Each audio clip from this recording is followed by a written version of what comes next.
So before I introduced the idea of a box that has some sort of hidden charges in it, and I said, maybe it's cardboard, maybe it's imaginary. What we're going to be talking about is what's called a Gaussian surface. And this is named after some dude whose name was Gauss. So that's why they're called that. And so Gaussian surfaces have a few properties, and it's important to understand what these properties are because later we might be, for instance, putting some metal boxes in, and those are different than Gaussian surfaces. So first is the idea that it must be closed. And this is kind of a mathematical term in a way here, but this is just that it has an inside and it has an outside. So an example of a closed surface is a closed balloon. You can clearly indicate whether something is inside the balloon or outside the balloon, right? So outside the balloon is out here, inside the balloon is inside. Another example would, for instance, be a box. If you're inside the box, you're in here. If you're outside the box, you're out there. So where this gets a little trickier is imagine something like a coffee cup, where the bottom is actually solid, but the top is open, right? And it's a coffee cup. Now, we actually think about being quote-unquote inside or outside the coffee cup, but this would not be a closed surface because nothing is closing the top, right? We would kind of say the topology of this, for instance, is open. So you want to be able to clearly define the space that's inside and the space that's outside, and the surface must kind of entirely close that.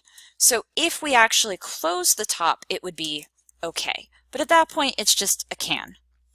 So a can, or a cylindrical Gaussian surface, is in fact closed because every point we can identify whether that's inside or outside.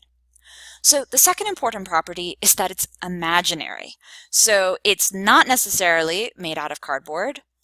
It's not necessarily made out of metal. In fact, it's not really there. So a Gaussian surface is a mathematical technique, kind of like doing algebra.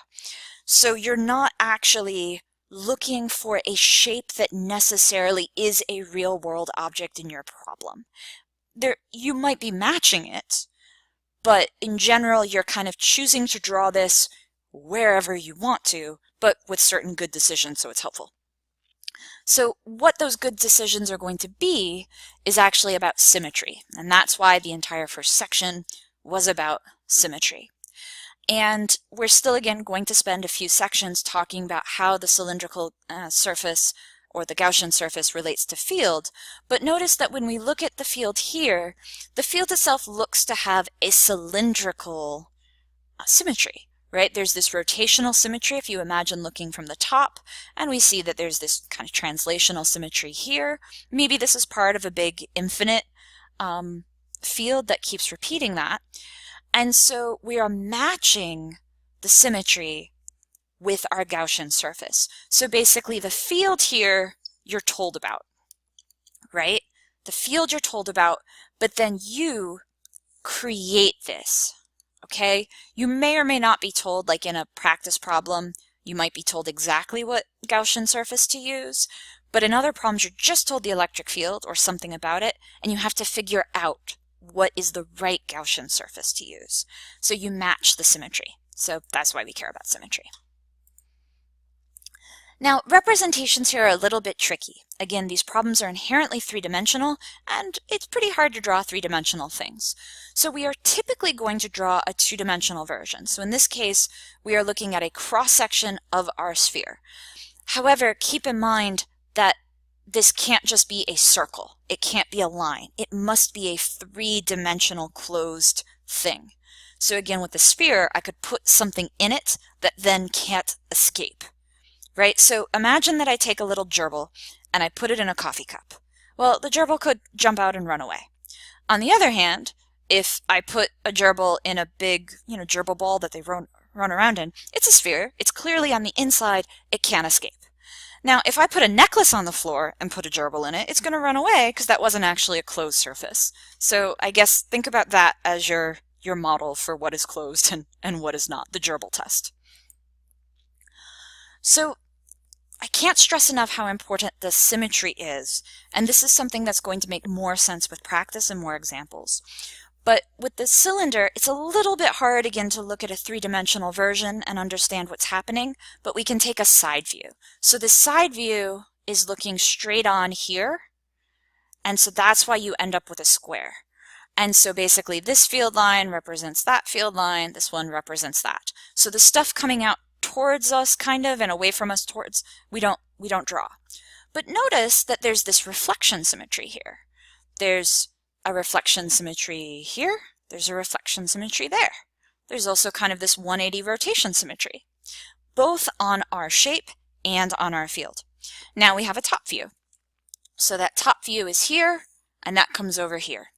So now you see that again, there's going to be these reflection symmetries, and I can draw a lot more of them, or that rotational symmetry. And again, a circle has those symmetries.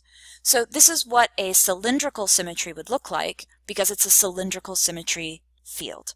So match your shape to the field. Another key point is that the center axis here of our surface actually has the same center point, if we look at it, as the field. So it's not just the symmetry, but also the placement. Like that is in fact part of the symmetry itself.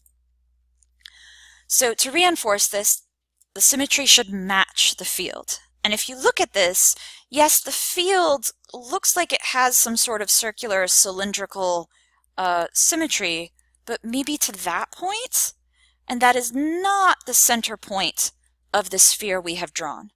So you could draw this Gaussian surface if you wanted to. A Gaussian surface is imaginary. I'm not going to tell you that your imagination is wrong. It just isn't useful. So the whole point is that the Gaussian surfaces and Gauss's law is going to be a technique, a shortcut, if you will, to serve certain types of problems.